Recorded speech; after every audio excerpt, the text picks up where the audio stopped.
In the heart of Australia lies a desolate expanse known for its unsettling reputation. This remote region, steeped in eerie tales, has long blurred the lines between reality and the unknown. Are these mysterious encounters mere superstition, or do they hint at something far more enigmatic? Hidden in the vastness of the outback, we have previously dedicated 2 full episodes to tales of high strangeness from highways and byways around the world, in which motorists relate their encounters with mysterious entities, extraterrestrial beings, and various creatures of local folklore. Australia, with its rich and vibrant culture, stands out as a place of peculiar wonders. When European settlers arrived in the late 1700s, they were both fascinated and terrified by the region's bizarre native animals as they began communicating with the Aboriginal peoples. They learned about even more unsettling creatures lurking within its interior. Locals warned of beasts like the bunny hip, a massive seal dog lurking in water holes, and the yoia Bigfoot-like creature up to 12 feet tall, sometimes shy but often violently aggressive. They also spoke of the Yaram Yahu, a red frog-like man that drinks the blood of passers-by, with suckers on its hands and feet. Initially, colonial settlers dismissed these stories as mere fiction, but as towns grew and travel through the outback increased, Europeans began sharing their own strange encounters, suggesting that these legends might hold some truth. But then there are other tales which venture beyond cryptozoology into the realms of the supernatural and extraterrestrial. Hearing such stories, it's no wonder the Aborigines warned us to steer clear of the outback. In the late 1990s, a retired police constable, going only by the name of Terran, reported having another worldly encounter whilst patrolling a remote stretch of outback highway on his motorcycle. He was a traffic officer, and he had been midway through his shift when he pulled off to the side of the road to clean his visor. This was something he had to do several times a day due to the amount of dust kicked up by the desert winds after switching off the engine. The veteran officer was suddenly startled by a deep roaring sound coming from somewhere nearby. At first, the noise sounded completely foreign to him. However, after listening for a moment or two, he realized that it was the sound of an engine revving, as if engaged in a high-speed race. Looking down the highway in both directions, Terran could clearly see there were no cars or trucks in the area. Then, as his eyes met the horizon behind a hill, to his left, he saw a trail of dust rising from the desert.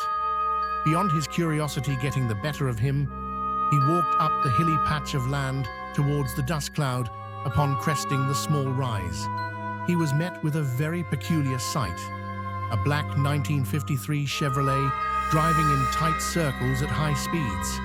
At first, he thought he might be witnessing some sort of mechanical failure or medical emergency. Perhaps the car's brakes had failed and its steering had locked.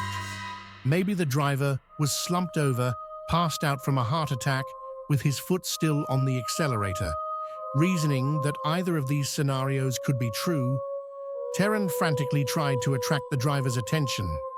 As he did so, he noticed that the car contained not one, but 2 occupants, and that neither seemed interested in heeding his calls, believing they had not yet seen him. He began to approach the out-of-control vehicle. To his shock, the Chevy then changed course towards him before he had chance to react. The car came to a sudden stop, about 30 feet in front of him. He could only just make out the shapes of the 2 figures inside, when simultaneously both doors opened and bathed the car's occupants in sunlight. Something about this action struck Terran as odd, and he felt a cold chill run down his spine, despite having no obvious reason to feel threatened. This chill turned into a full-on shudder as he got his first look at the driver and passenger. Both were male, of the same height and build, with shoulder-length hair and thick black sunglasses, but the similarities didn't end there. The two were, as Terran would later put it, exact copies of one another. Both were wearing the same disheveled shirt that tucked into a mud-stained pair of jeans held up at their waistlines by a leather belt. However, they weren't merely the same brand or style, but identical in every way. The mud stains corresponded exactly. The rips and tears in their shirts matched down to the slightest detail. Most unsettling of all was that the two men were moving in unison, walking towards Terran from either side. Step by identical step, the pair gradually started to increase the distance between themselves, effectively flanking the waiting police officer, whom neither of them had even acknowledged. To Terrence's relief, they walked right by him and went now side by side again, heading back to the main road. Finding his voice, the officer yelled at the two men to stop as he began to walk after them. Surprisingly, the men began to turn their heads, but as their heads turned, their bodies remained facing the road. Terran could only watch in horror as their necks rotated in perfect unison. 45 degrees, 90 degrees, then 180 degrees, finally completing a full 360 degrees rotation to face ahead of them. Once again, without a word, they continued to walk over the bluff Terran had traversed minutes earlier, consumed by fear and confusion. The officer finally summoned the courage to draw his sidearm and follow them, only to mount the incline and find absolutely nothing. No men, no footprints, no dust trail, nothing. It was impossible. Considering the area, there was no natural cover for miles. Feeling his nerves beginning to fray, Terran turned to look back at the Chevy, only to find that too had vanished.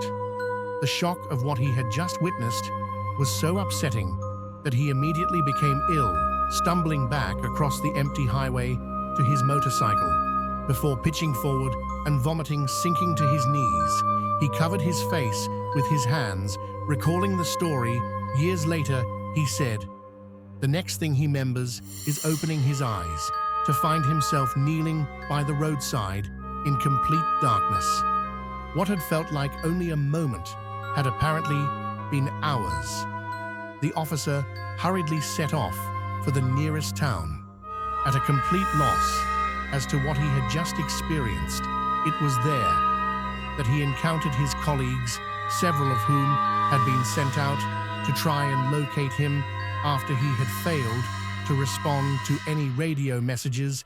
Terran would spend the next few months desperately trolling through police reports and intelligence bulletins, hoping to find some clarification on what had taken place. But he would find nothing with subsequent internet searches. Through the years, having provided no additional explanation or closure, beyond cementing the idea in his mind that the persons he had witnessed were not human, and most likely not of this world. On the subject of nefarious impersonations, today's video is sponsored by Aura, and it's a really important time to be talking about them, because hackers may have stolen the social security numbers of every single American. Over 2.9 billion records were stolen from national public data, which offers personal information to employers, private investigators, staffing agencies, and others doing background checks. These stolen records include a person's full name, address, date of birth, social security number, and phone number, along with alternate names and birth date, and members of the hacker group have reportedly released this information for free online. Whilst I've never had any real sensitive data stolen, I have had my personal email account hacked, and there's nothing worse than knowing someone else has interfered with your personal correspondence if you weren't taking precautions with your personal information online. Before this should be a huge W-up call. You've never been more vulnerable online than you are now. Aura alerts you if they find your phone number, email, or social security number on the dark web. They're going to let you know fast if anyone tries to use this information to access your credit or bank accounts. They provide up to $5 million in identity theft insurance should the worst-case scenario occur. They also provide a bunch of other features to keep you safe online, all inside one app. You can go to my link or aura.com, bedtime stories, to try 14 days for free. That will be enough time for Aura to find out if any of your personal data is exposed. I highly recommend you do this right now, because not only is national public data not going to do anything to help you, they probably aren't even going to face any repercussions for this leak. Don't leave you and your family vulnerable to data breaches. Go to aura.com. Bedtime stories to try 2 weeks for free. Several years after Terran began telling his story, an Australian student named David was being given a lift home by a friend having finished a term of study at the university they attended. Their route would take them from Victoria's southern coast up to a rural part of New South Wales, a long ride, even in the best of conditions. Unfortunately, an unexpected delay meant they would have to travel at night. As the hours progressed, the two friends quickly exhausted all topics of conversation. They were soon traveling in silence along the most desolate stretches of the A79, only passing other vehicles once or twice an hour. They were roughly 2/3 of the way to their destination when David glanced down at his watch to check how much of their journey remained. At that exact moment, his friend stamped on the BR brakes, causing the car to screech to a sudden halt. The force of this maneuver propelled David forward into the dashboard. Upon opening his eyes, he noticed a large crack in the windscreen and assumed that he must have struck his head on it. But when he raised a hand to his forehead, he felt no sign of injury, realizing he was okay. He turned his attention to the driver and was stunned to see his friend staring straight ahead, eyes wide open in fear, hands gripping tightly around the steering wheel. Clearly something had struck the car and cracked the windscreen. But despite David's repeated attempts to get answers, the terrified driver remained ominously silent. Deciding to take matters into his own hands, he stepped out of the vehicle and walked around to the front, where he saw some minor impact damage to the bonnet. Still, there was no sign of blood or tracks to indicate what the car had hit. Then David heard it, a low rustling sound which gradually began to increase in volume and intensity, peering out. Beyond the cone of light produced by the car's headlights, the young student followed the noise until his eyes focused on some movement in a patch of nearby undergrowth, where he was shocked to see a tall, imposing shadow. The towering figure was easily 7 feet tall, with a powerful and muscular profile, yet it seemed trapped in the brush, frantically trying to make its way back to the road, as terrifying a sight as it was. David soon found himself focused entirely on the figure's face, or rather, its lack of one. The creature was hairless with skin that appeared to be tinged a deep shade of green. There were almost no features, no nose or lips. Instead, there was a ragged hole where the mouth should have been, from which a low moaning sound could be detected instead of eyes. It had 2 deep, hollow voids which seemed to tunnel into its skull. But despite having no apparent means of vision, David was acutely aware that the creature was staring directly at him as it continued to struggle its way out of the scrub. It wasn't until the beast finally freed itself and took one heavy step towards the car that David's paralysis was broken. The blare of the car horn and frantic screams of his friend pulling him from his trance. He had barely closed the door behind him as his friends sped away from the scene. Turning to look behind them, David saw the outline of the giant figure, fading into the distance, dimly illuminated by the receding glow of the car's rear lights. The two students did not stop again during the rest of their journey, and rather than report the matter to the police, decided instead to quietly get the car repaired at a local garage during the years that followed.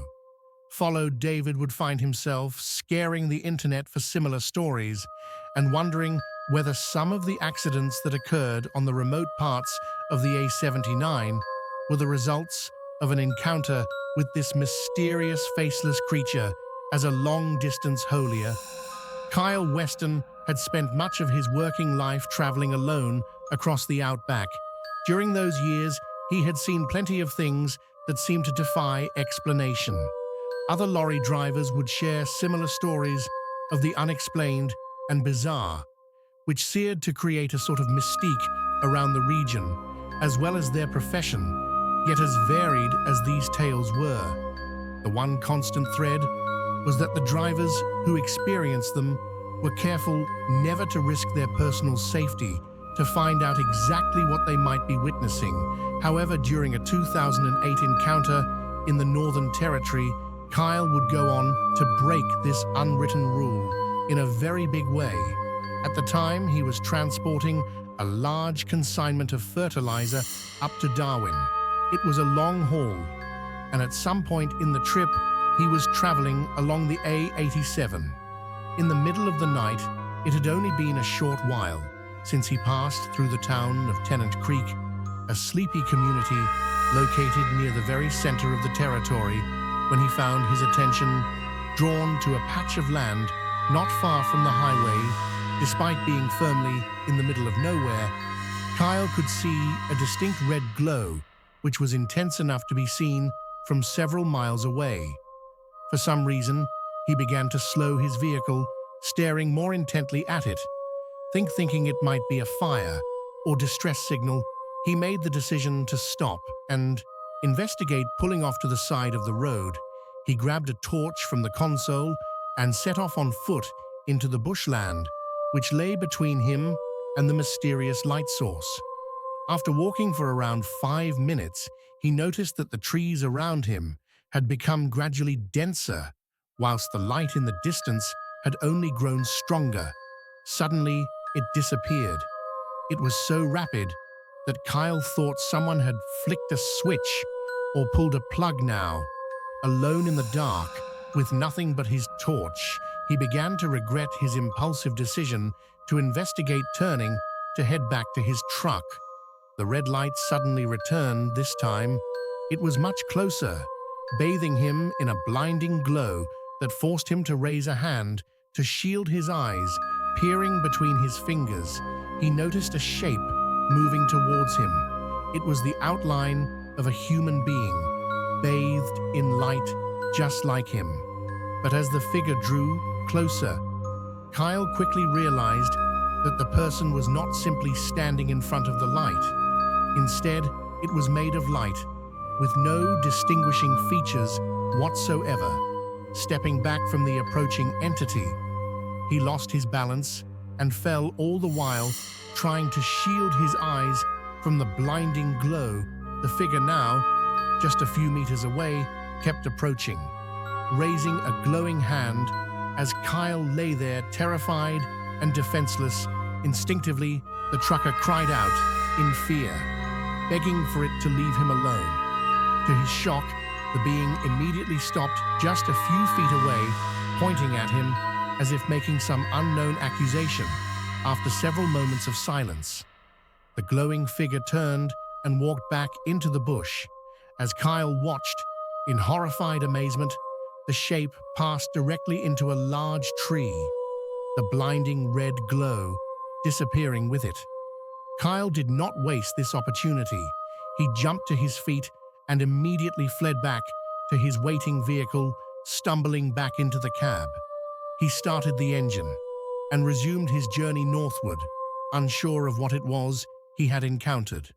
Whatever the case, he was glad to have gotten away unharmed. The 3 stories we have explored in this episode is so vastly different.